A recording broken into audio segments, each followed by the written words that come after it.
यह class 10th है, subject science, chapter 5 और चैप्टर नेम जय प्रक्रम, चैप्टर नेम जय प्रक्रम। और यह अभ्यास प्रश्न का है। क्वेश्चन नंबर पहला, मनुष्य में वृक्क एक तंत्र का भाग है जो संबंधित है पोषण, श्वसन, उत्सर्जन या परिवहन से। तो ये किससे संबंधित है? उत्सर्जन से। किससे? उत्सर्जन से। अगला क्वेश्चन नंबर 2, पादप में जाइलम उत्तरदायी है, यानी पादप में जाइलम उत्तरदायी है जल का वहन, भोजन का वहन, अमीनो अम्ल का वहन, ऑक्सीजन का वहन।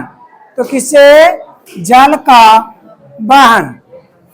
क्वेश्चन नंबर 3, स्वपोषी पोषण के लिए आवश्यक है, स्वपोषी पोषण के लिए आवश्यक है कार्बन डाइऑक्साइड तथा जल, क्लोरोफिल, सूर्य का प्रकाश या उपरोक्त सभी। तो इनमें से उपरोक्त सभी है। क्वेश्चन नंबर 4, पाइरूवेट के विखंडन में, पाइरूवेट के विखंडन में यह कार्बन डाइऑक्साइड जल तथा ऊर्जा देता है, जल तथा ऊर्जा देता है। और यह क्रिया होती है कोशिका द्रव्य में, माइटोकॉन्ड्रिया या हरित लवण या केंद्रक। तो यह होता है माइटोकॉन्ड्रिया में। किसमें? माइटोकॉन्ड्रिया में।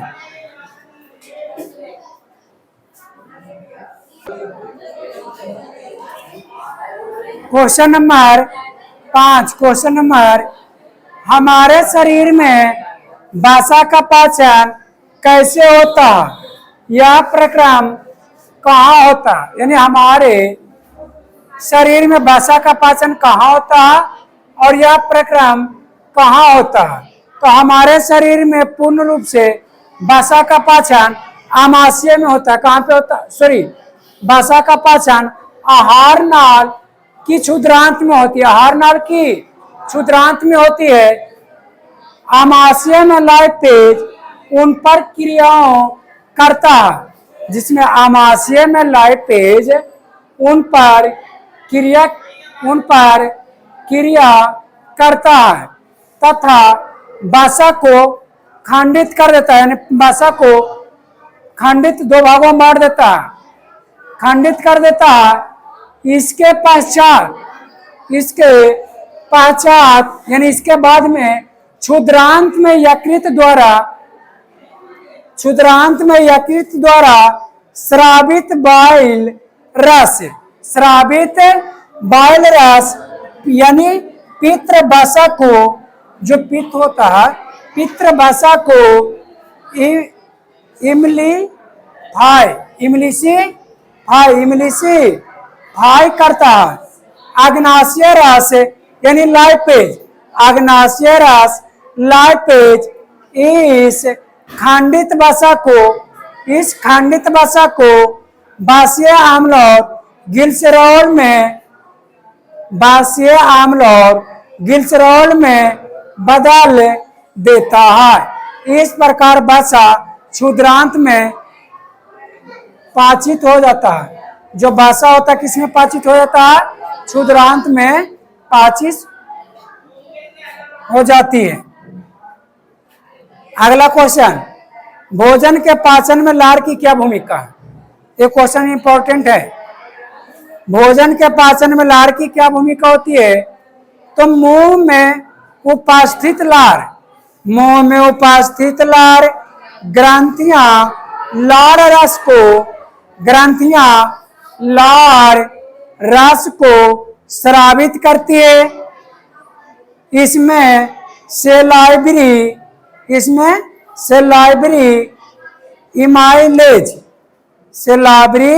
इमाइलेज होता है, जो स्टार्च को क्या करते हैं? माल्टोज, जो स्टार्च को माल्टोज यानी शर्करा में बदल देता है। इसी कारण कई बार अधिक चबाने पर, देखता होगा भोजन जब अधिक चबाएंगे तो मीठा लगने लगेगा। किसके कारण? माल्टोज के कारण शकरा में बदल देता है। माने भोजन को जितना चबाएंगे तो धीरे धीरे क्या हो जाता है? महीन खाना। और ज्यादा चबाने पर क्या हो जाता है? कई बार अधिक चबाने पर भोजन मीठा लगने लगता है। फिर से, मुंह में उपस्थित लार ग्रंथियां लार रस को स्रावित करती है। इसमें से लाइब्री इमाइलेज होता है जो स्टार्च को माल्टोज शकरा में बदल देता है। इसी कारण कई बार अधिक चबाने पर भोजन मीठा लगने लगता है। क्वेश्चन नंबर 7, स्वपोषी पोषण के लिए आवश्यक परिस्थितियां कौन सी है और उसके उत्पाद क्या है? उत्तर, स्वपोषी पोषण के लिए आवश्यक परिस्थितियां निम्नलिखित है। पहला है सूर्य के प्रकाश व ऊर्जा, सूर्य के प्रकाश व ऊर्जा। दूसरा है पर्याप्त मात्रा में जल जो जड़ें अवशोषित करती है, यानी पर्याप्त मात्रा में जल जो जड़ें द्वारा जल को अवशोषित कर लिया जाता है। तीसरा पॉइंट है कार्बन डाइऑक्साइड गैस, यानी CO2, कार्बन डाइऑक्साइड गैस। चौथा पॉइंट है पर्णहरित या क्लोरोफिल की उपस्थिति, पर्णहरित या क्लोरोफिल की उपस्थिति, क्योंकि यह सूर्य के प्रकाश को बांध लेता है और इसके उत्पाद है स्टार्च H2O यानी जल तथा ऑक्सीजन यानी O2। इसके लिए रिएक्शन CO2 प्लस H2O तो क्या बना? ग्लूकोज यानी C6H12O6 plus O2 plus H2O। Question number 8, वायवीय तथा अवायवीय श्वसन में क्या अंतर है? कुछ जीवों के नाम लिखे जिनमें अवायवीय श्वसन होता है। तो उत्तर वायवीय श्वसन और एक साइड अवायवीय श्वसन। वायवीय श्वसन में पहला पॉइंट, यह वायु की उपस्थिति में होता है, या वायु की उपस्थिति में होता है, और इस साइड या वायु की अनुपस्थिति में होता है, या वायु की उपस्थिति में होता है और या वायु को अनुपस्थिति में होता है। दूसरा पॉइंट है ग्लूकोज पूर्णतः विखंडित होती है। ग्लूकोज है जो पूर्णतः विखंडित होती है। इस साइड ग्लूकोज का आंशिक विखंडन होता है, इसमें ग्लूकोज का आंशिक विखंडन होता है।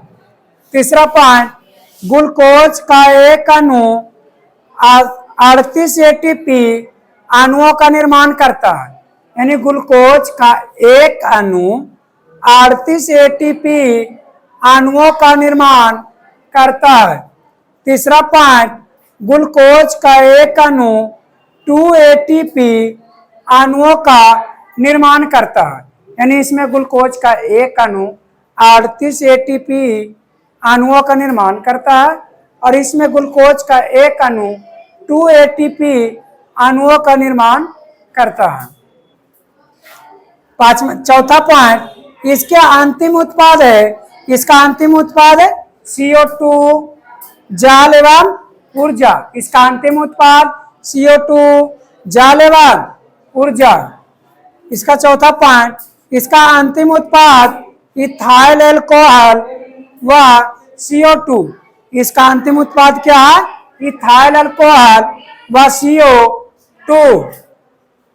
पांचवा पॉइंट, पहला चरण कोशिका द्रव्य तथा इसका पहला चरण कोशिका द्रव्य तथा फिर माइटोकॉन्ड्रिया में होता है, माइटोकॉन्ड्रिया में होता है। जैसे सभी उच्च जीवधारी, जितना उच्च जीवधारी का होता है सभी में। इसका है पांचवा पॉइंट, पूरी प्रक्रिया कोशिका द्रव्य में होती है। इसका पूरी प्रक्रिया किसमें होता है? कोशिका द्रव्य में होती है। जैसे ईस्ट और फीता क्रीम, ईस्ट और फीता क्रीम। क्वेश्चन नंबर 9, गैसों के अधिकतम विनिमय के लिए कुपिकाएं किस प्रकार अभिकल्पित है? गैसों के अधिकतम विनिमय के लिए कुपिकाएं किस प्रकार अभिकल्पित है? उत्तर, कुपिकाएं अपने गुब्बारे नुमा आकार के कारण, जिसका कुपिकाएं है जो गुब्बारे नुमा आकार के कारण वायु के आदान प्रदान को सरल बनाती है। वायु के आदान प्रदान को क्या बनाते हैं? सरल बनाती है और सतही क्षेत्रफल की वृद्धि करती है और सतही क्षेत्रफल की वृद्धि करती है। वायु भरने पर एक कुपिकाएं, जब वायु भर जाता है कुपिकाएं में, तो एक कुपिकाएं फैल जाती है तथा फुफ्फुस में पाई जाती है। यानी वायु भरने पर कुपिकाएं फैल जाती है और तथा एक फुफ्फुस में पाई जाती है। कहां पे पाई जाती है? फुफ्फुस में।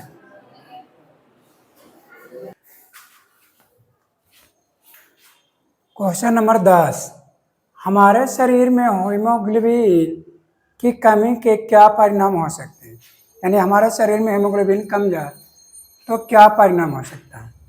हीमोग्लोबिन हमारे शरीर में ऑक्सीजन का वहन करता है। हीमोग्लोबिन है जो हमारे शरीर में ऑक्सीजन को वहन करता है।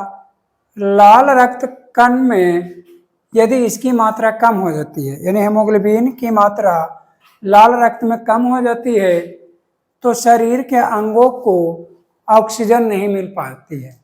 शरीर के अंगों को ऑक्सीजन नहीं मिल पाती है, जिससे भोजन का ऑक्सीकरण पूर्णतः नहीं हो पाती, ऑक्सीजन के पूर्ण रूप से पाचन नहीं हो पाता है, जिससे ऊर्जा में भी कमी आती है और थकावट उत्पन्न होती है।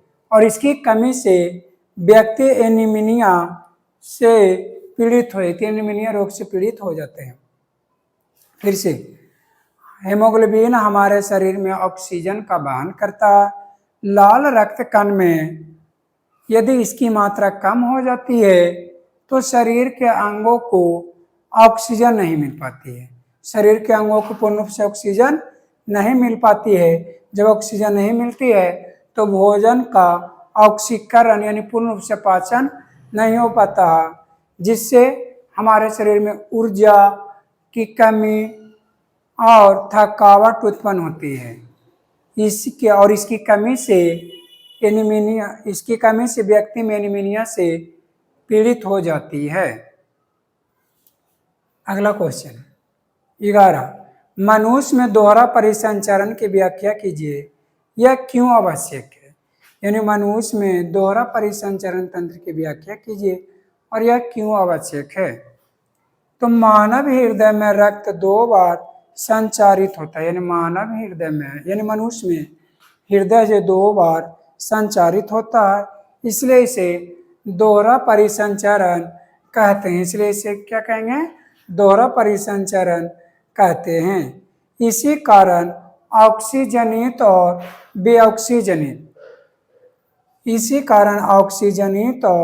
बेऑक्सीजनित रुधिर एक दूसरे से अलग रहता है।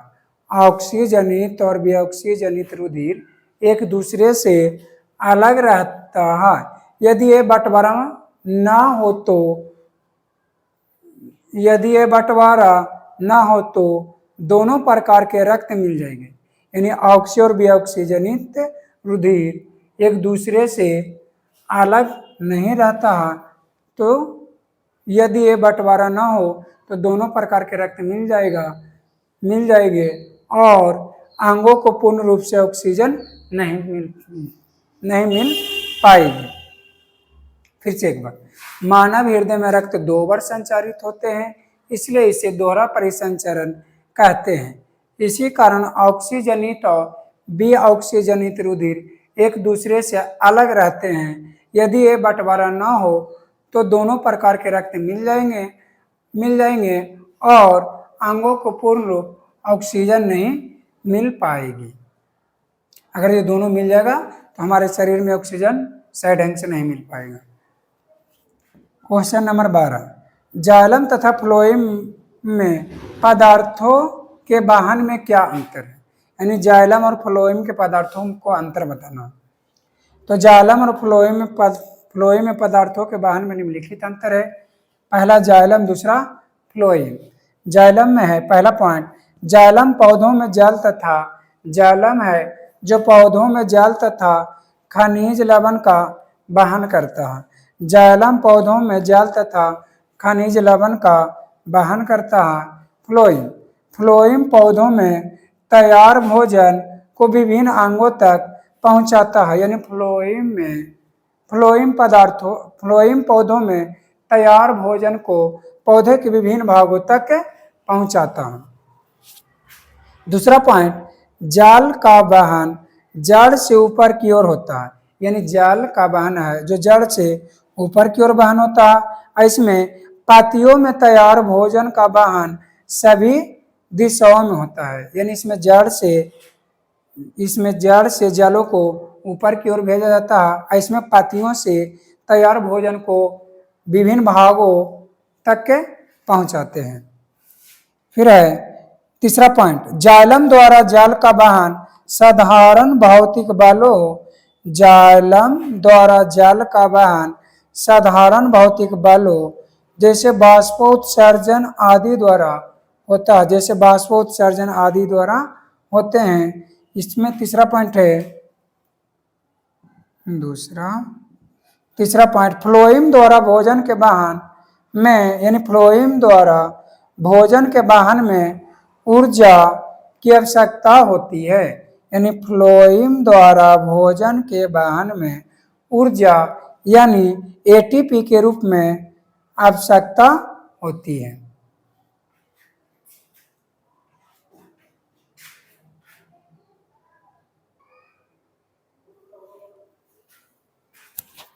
क्वेश्चन नंबर 13, फुफ्फुस में कुपिकाओं की तथा वृक्क में वृक्काणु यानी नेफ्रॉन की रचना तथा क्रियाविधि की तुलना कीजिए। तो उत्तर, एक साइड कुपिका, एक साइड वृक्काणु यानी नेफ्रॉन। इनकी आकृति गोल होती है। कुपिका की आकृति कैसे होता है? गोल होती है तथा ये फुफ्फुस की रचनात्मक इकाई है। इनकी आकृति गोल होती है तथा ये फुफ्फुस की रचनात्मक इकाई है तथा फुफ्फुस की रचनात्मक इकाई है। इस साइड इनकी आकृति धागे जैसी होती है। यानी नेफ्रॉन यानी वृक्काणु या नेफ्रॉन की इनकी आकृति धागे जैसी होती है तथा ये वृक्क की रचनात्मक इकाई है तथा वृक्क की रचनात्मक इकाई है। दूसरा पॉइंट, कुपिका शुद्ध व शुद्ध वायु का वहन करती है। यानी कुपिका होती है जो शुद्ध तथा अशुद्ध वायु का भी वहन करती है। दूसरा पॉइंट इस साइड में है, वृक्काणु शुद्ध व अशुद्ध रुधिर का वहन करती है।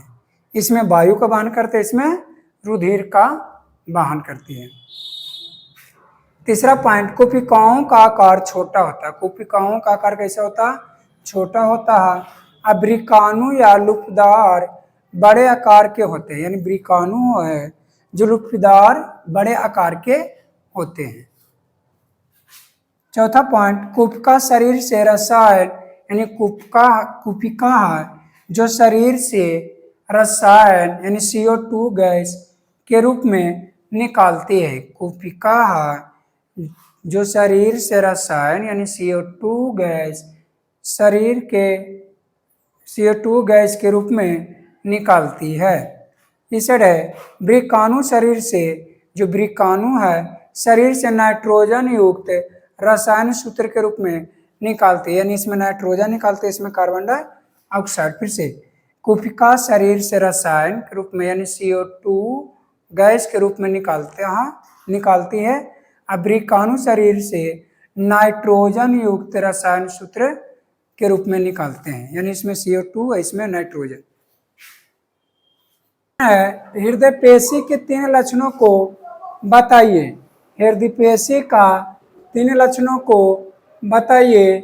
तो उत्तर है, हृदय पेशी ऊतक के तीन लक्षण निम्नलिखित है। पहला पॉइंट, ये अनैच्छिक पेशियां ही होती है। ये अनैच्छिक पेशियां ही होती है जो सामान्य परिस्थितियों में जीवन लय बाद संकुचन और प्रसार करती है। फिर से, ये अनैच्छिक पेशियां ही होती है जो समान परिस्थितियों में जीवन लय बाद संकुचन और प्रसार करती है। दूसरा पॉइंट, ये उत्तक बेलनाकार कम सखित, ये उत्तक बेलनाकार कम सखित व एक या दो केंद्रीय होते हैं। एक या दो केंद्रीय होते हैं। इन उत्तकों पर हल्की व कम गहरी धारियां होती है। यानी इन उत्तकों पर हल्की व कम गहरी धारियां होती है। क्वेश्चन नंबर नेक्स्ट, एरियोलर उत्तक का क्या कार्य है? एरियोलर उत्तक का क्या कार्य है? तो उत्तर, एरियोलर उत्तक का त्वचा व पेशियों के बीच रक्त वाहिकाओं के आसपास तंत्रिकाओं में पाया जाता है। यानी एलियोरा कहाँ पे पाए जाते हैं? एलियोरा उत्तक का त्वचा, पेशिये के बीच रक्त वाहिकाओं के आसपास तंत्रिकाओं में पाया जाता है। अब इसका कार्य, तो पहला कार्य इसका है, वह अंगों के मध्य स्थान की पूर्ति करता है। वह अंगों के मध्य स्थान की पूर्ति करता है। दूसरा पॉइंट, अंदर के अंगों को सहारा देता है या अंदर के अंगों को सहारा देता है। तीसरा पॉइंट है, यह उत्तकों की मरम्मत में भी सहायता करता है। यह उत्तक को मरम्मत में भी तथा विषमपोषी पोषण में क्या अंतर है? उत्तर, स्वपोषी पोषण तथा विषमपोषी पोषण के निम्नलिखित अंतर है। पहला स्वपोषी पोषण, दूसरा विषमपोषी पोषण। स्वपोषी पोषण में पहला पॉइंट, हरे पौधे कार्बन डाइऑक्साइड, जल, खनिज तथा सूर्य के प्रकाश में स्टार्च बनाते हैं। हरे पौधे कार्बन डाइऑक्साइड, जल, खनिज तथा सूर्य के प्रकाश में स्टार्च बनाते हैं, यानी भोजन बनाते हैं। विषमपोषी में इस पोषण में जीव अपना भोजन स्वयं नहीं बनाते हैं बल्कि दूसरों पर निर्भर रहते हैं। दूसरा पॉइंट, हरे पौधे अकार्बनिक पदार्थों का प्रयोग करते हैं। हरे पौधे अकार्बनिक पदार्थों का प्रयोग करते हैं। ये जीव कार्बनिक पदार्थों का प्रयोग करते हैं। तीसरा है, जैसे इसका उदाहरण स्वपोषी का हरे पेड़ पौधे। विषमपोषी का उदाहरण सभी जीव जंतु तथा मनुष्य। क्वेश्चन नंबर नेक्स्ट, प्रकाश संश्लेषण के लिए आवश्यक कच्ची सामग्री पौधा कहाँ से प्राप्त करता है? यानी अब प्रकाश संश्लेषण के लिए आवश्यक कच्ची सामग्री पौधा कहाँ से प्राप्त करता है? तो उत्तर, प्रकाश संश्लेषण के लिए आवश्यक कच्ची सामग्री निम्नलिखित है। पहला पॉइंट, कार्बन डाइऑक्साइड। अब कार्बन डाइऑक्साइड कहाँ से प्राप्त करते हैं पेड़ पौधे? तो हरे पौधे CO2 पर्यावरण से प्राप्त करते हैं। हरे पौधे CO2 का पर्यावरण से प्राप्त करते हैं। दूसरा है जल कहाँ से प्राप्त है? हरे पौधे मृदा से यानी मिट्टी से जड़ों द्वारा अपना जल ग्रहण करते हैं। हरे पौधे मृदा से जड़ों द्वारा अपना जल ग्रहण करते हैं। तीसरा पॉइंट, सूर्य का प्रकाश सूर्य द्वारा इसे प्राप्त करते हैं। सूर्य का प्रकाश कहाँ से प्राप्त करते हैं? सूर्य द्वारा इसे प्राप्त करते हैं। चौथा पॉइंट, क्लोरोफिल। यह पदार्थ हरे पौधों में उपस्थित होते हैं। यानी क्लोरोफिल कहाँ उपस्थित होते हैं? हरे पेड़ पौधे में। क्वेश्चन नंबर 3, पाचक एंजाइमों का क्या कार्य है? पाचक एंजाइमों का क्या कार्य है? तब पाचक एंजाइम जटिल भोजन को सरल, सूक्ष्म तथा लाभदायक पदार्थों में बदल देते हैं। पाचक एंजाइम जटिल भोजन को सरल, सूक्ष्म तथा लाभदायक पदार्थों में बदल देते हैं। इस प्रकार ये सरल पदार्थ यानी ग्लूकोज छोटी आंत द्वारा अवशोषित कर लिए जाते हैं। छोटी आंत द्वारा अवशोषित कर लिए जाते हैं। जैसे उदाहरण पेप्सिन या ट्रिप्सिन।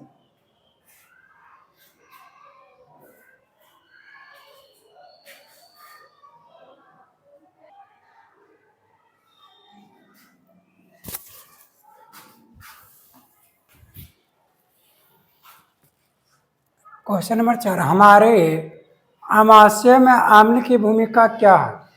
हमारे आमाशय में अम्ल की भूमिका क्या है? तो उत्तर, हमारे आमाशय में हाइड्रोक्लोरिक अम्ल यानी HCl उपस्थित होता है। हमारे आमाशय में हाइड्रोक्लोरिक अम्ल यानी HCl उपस्थित होता है। यह अम्ल आमाशय में अम्लीय माध्यम का निर्माण करता है। यह अम्ल आमाशय में अम्लीय माध्यम का निर्माण करता है। इसकी मदद से पेप्सिन यानी एंजाइम अपना कार्य करता है। इसकी मदद से पेप्सिन यानी एंजाइम अपना कार्य करता है। HCl अम्ल हमारे भोजन में उपस्थित रोगाणुओं को नष्ट कर देता है। यानी HCl अम्ल हमारे भोजन में उपस्थित रोगाणुओं को नष्ट कर देता है। HCl अम्ल आमाशय में भोजन को पचाने में सहायता करता है। यानी HCl है जो हमारे भोजन को पचाने में मदद करते हैं। फिर से, हमारे आमाशय में हाइड्रोक्लोरिक अम्ल उपस्थित होता है। यह अम्ल आमाशय में अम्लीय माध्यम का निर्माण करता है और इसकी मदद से पेप्सिन यानी एंजाइम अपना कार्य करता है।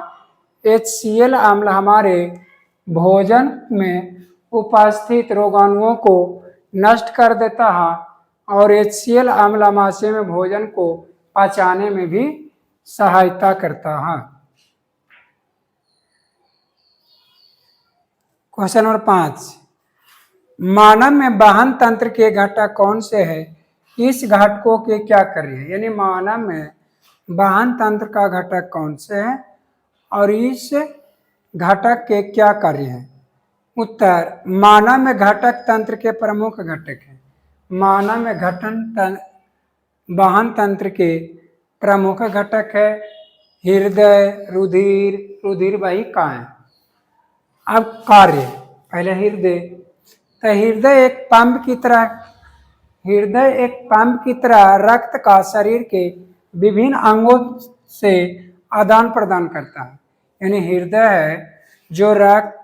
हृदय एक पंप की तरह रक्त को शरीर के विभिन्न अंगों से आदान प्रदान करते हैं। यानी शरीर के पूरे बॉडी में भेजते हैं। हृदय एक पंप की तरह रक्त का शरीर के विभिन्न अंगों से आदान प्रदान करता है। फिर दूसरा रुधिर। यह लाल रंग का एक तरल संयोजी है।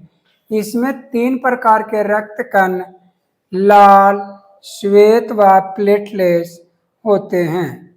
इसका तरल माध्यम प्लाज्मा है। रक्त शरीर यानी रक्त है जो शरीर में CO2, भोजन, जल, ऑक्सीजन तथा अन्य वर्ज्य यानी विकार पदार्थों का वितरण करता है। फिर से, रक्त शरीर में CO2 यानी कार्बन डाइऑक्साइड, भोजन, जल, ऑक्सीजन तथा अन्य यानी विकार पदार्थों का वितरण करता है। फिर है लाल रक्त यानी लाल रक्त कोशिकाएं CO2 तथा ऑक्सीजन गैसों के साथ साथ हार्मोन्स का भी वितरण करती है। यानी लाल रक्त कोशिकाएं हैं जो CO2 तथा ऑक्सीजन के साथ मिलकर हार्मोन्स का वितरण करती है। अब है श्वेत रक्त कोशिकाएं शरीर में बाहर से आए जीवाणुओं से लड़कर शरीर को निरोगता प्रदान करती है। यानी श्वेत रक्त कोशिकाएं हैं जो शरीर में बाहर से आने वाले रोगाणुओं से लड़कर शरीर को निरोग प्रदान करती है। अरे प्लेटलेट्स चोट व घाव होते हैं। प्लेटलेट्स चोट या घाव होते समय रक्त स्राव को थक्का बनाकर रोकने में मदद करता है। प्लेटलेट्स का क्या काम है? चोट या घाव जो ब्लड निकलता है उसको स्राव होने से यानी बहने से थक्का बनाकर रोकने का काम करता है। क्वेश्चन नंबर 6, स्तनधारी तथा पक्षियों में ऑक्सीजनित तथा विऑक्सीजनित रुधिर को अलग करना क्यों आवश्यक है? यानी स्तनधारी तथा पक्षियों में ऑक्सीजनित तथा विऑक्सीजनित रुधिर को अलग करना क्यों आवश्यक है? तो उत्तर, स्तनधारी तथा पक्षियों को अत्यधिक ऊर्जा की आवश्यकता होती है। यानी जो स्तनधारी तथा पक्षियों को अत्यधिक ऊर्जा की आवश्यकता होती है जो ग्लूकोज के खंडित यानी ग्लूकोज को विभाजित कर खंडित होने पर प्राप्त होती है। जो ग्लूकोज को खंडित होने पर प्राप्त होती है। ग्लूकोज के खंडन के लिए यानी विभाजन के लिए ऑक्सीजनित की आवश्यकता होती है। ग्लूकोज को खंडित करने के लिए किसका आवश्यकता होती है? ऑक्सीजन की आवश्यकता होती है। ऑक्सीजनित तथा विऑक्सीजनित रक्त को पृथक करके ही ऑक्सीजनित और विऑक्सीजनित रक्त को पृथक करके ही शरीर को इतनी ज़्यादा मात्रा में ऊर्जा उपलब्ध हो सकती है। फिर से, स्तनधारी तथा पक्षियों के अत्यधिक ऊर्जा की आवश्यकता होती है जो ग्लूकोज को खंडित होने पर प्राप्त होती है। ग्लूकोज को विभाजित करने पर ही प्राप्त होती है। ग्लूकोज को खंडन के लिए ऑक्सीजन की आवश्यकता होती है। यानी ग्लूकोज को खंडित करने के लिए किसकी आवश्यकता होती है? ऑक्सीजन की आवश्यकता होती है। ऑक्सीजनित तथा विऑक्सीजनित रक्त को पृथक करके ही शरीर को इतनी ज्यादा मात्रा में ऊर्जा उपलब्ध हो सकती है।